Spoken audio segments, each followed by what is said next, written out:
स्वागत है आपका मेरे चैनल लॉजिक ऑथर में। और आज की इस वीडियो में मैं आपको बताऊंगा कॉन्ट्रा वाउचर्स और कॉन्ट्रा लेजर के बारे में। यहाँ पे आज हम सीखेंगे कि हम कॉन्ट्रा जो वाउचर होता है क्या होता है और उसमें हम कौन कौन सी एंट्रियाँ कर सकते हैं। ठीक है, बेसिक सी चीज़ें हैं कि कॉन्ट्रा में आप बैंकिंग की एंट्री कर सकते हो। कुछ को पता है कि हम कैश जो डिपॉजिट करते हैं वो एंट्री कॉन्ट्रा में करते हैं, और जब जो कैश विड्रॉ करते हैं वो एंट्री कॉन्ट्रा में कर सकते हैं। ठीक है, तो हम देखेंगे। कंपनी ओपन कर ली है हमने, उसके बाद हम जाएंगे कॉन्ट्रा में, तो हम लाइव देखेंगे कि हम क्या कर सकते हैं कॉन्ट्रा के अंदर। तो सबसे पहले आप अल्ट सी करके एक बैंक अकाउंट बना लीजिए, बैंक ए।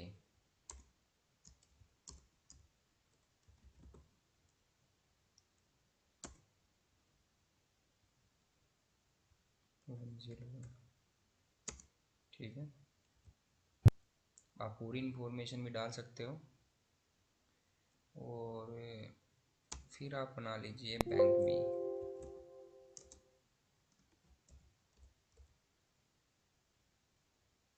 One zero two.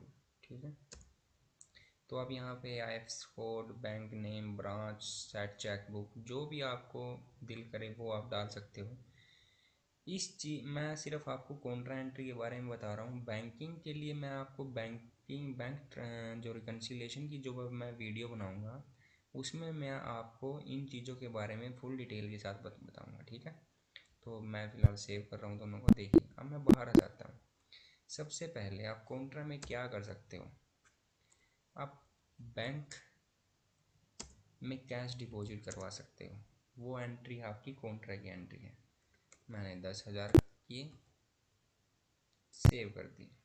ठीक है, फिर आप क्या कर सकते हो, बैंक की एंट्री जब आप कैश विड्रॉ करवाते हो, ठीक है, वो एंट्री आप कॉन्ट्रा में करते हो तो आप कैश हमारा ऊपर आएगा। जब हम विड्रॉ करवाएंगे तो कैश हमारा ऊपर आएगा, और जब हम क्या करवाएंगे, कैश डिपॉजिट करवाएंगे तो बैंक हमारा ऊपर आएगा। ये सब चीज़ें आपको डेबिट क्रेडिट के बारे में पता होना चाहिए कि डेबिट जो हमारे पास आता है और क्रेडिट जो हमसे जाता है।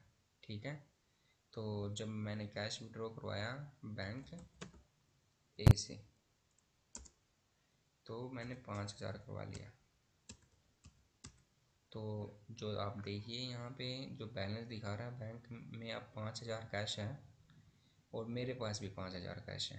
ठीक है, मेरा नेगेटिव में है, मेरे पास बैलेंस नहीं था। मैं सिर्फ आपको जनरली एंट्री करके बता रहा हूँ। ठीक है, तो अब ये चीज़ें हमने यहाँ पे कर ली हैं। हमने एक कैश डिपॉजिट की एंट्री डाली और एक हमने विड्रॉ की डाली। अब क्या होता है, कई लोगों को पता नहीं होता। जब मान लो मेरी कंपनी के दो बैंक अकाउंट हैं, एक ICICI में है और एक HDFC में है। ठीक है, तो बैंक ए मैंने ले लिया ICICI बैंक और बैंक टू ले लिया मैंने HDFC बैंक।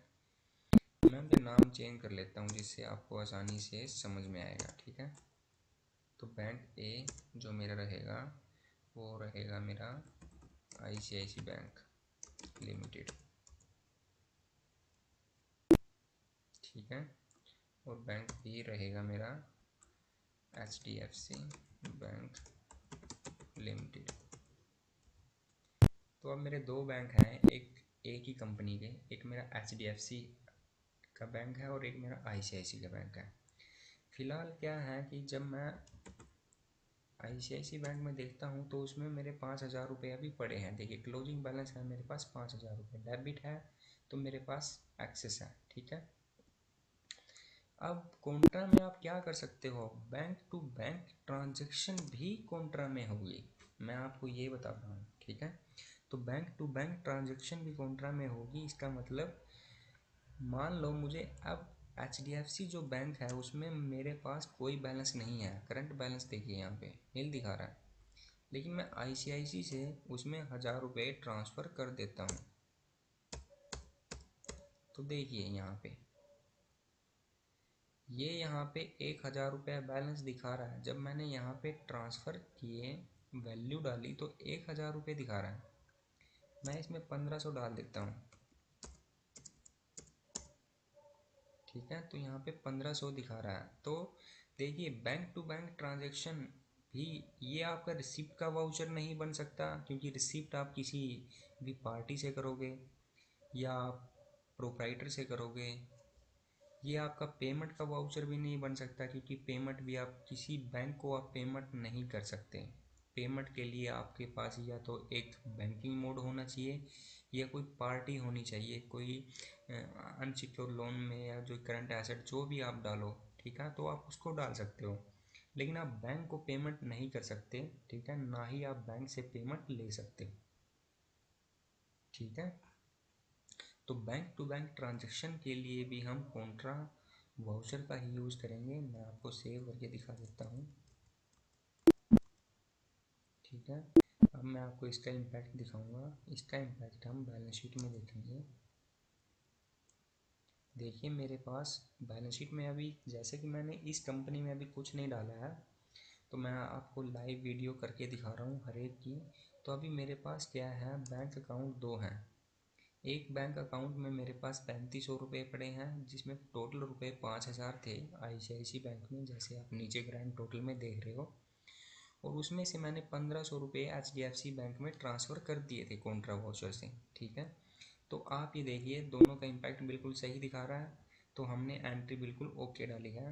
अब मैं आपको एक एग्जाम्पल करके भी दे देता हूँ। जैसे मैं यहाँ पे पेमेंट वाउचर करता हूँ, तो पेमेंट वाउचर में आपके दोनों बैंक आ जाएंगे। जो आप अकाउंट से, जिस अकाउंट से आप डेबिट करोगे वो दोनों आ जाएंगे। देखिए, या तो आप HDFC ले लो या आप ICICI ले लो, लेकिन नीचे आपका HDFC नहीं आएगा। देखिए वो स्पेलिंग एरर दिखा रहा है। इट मीन्स क्या है कि आप बैंक टू बैंक ट्रांजेक्शन को पेमेंट में नहीं, पेमेंट वाउचर में नहीं डाल सकते, ना ही आप रिसिप्ट वाउचर में डाल सकते हो। ठीक है, हाँ आप जर्नल वाउचर में डाल सकते हो, लेकिन वो गलत एंट्री हो जाएगी, क्योंकि बैंक टू बैंक ट्रांजैक्शन भी हमारी कहाँ होती है, बैंक टू बैंक ट्रांजैक्शन हमारी कॉन्ट्रा में होती है। तो आज मैंने आपको कॉन्ट्रा वाउचर के बारे में फुल डिटेल के साथ बताया है। प्लीज़ मुझे बताइएगा कि मेरी ये वीडियो आपको कैसी लगी, और अगर आपको ये वीडियो पसंद आई हो तो आप इसको लाइक और शेयर ज़रूर कर दीजिएगा। और प्लीज़ मेरे चैनल को सब्सक्राइब कीजिएगा प्लीज़, ताकि मुझे सपोर्ट मिल सके और मैं आपके लिए अच्छी से अच्छी वीडियो बना सकूं। ठीक है, आज की वीडियो में बस इतना ही। Thank you very much. Have a nice day.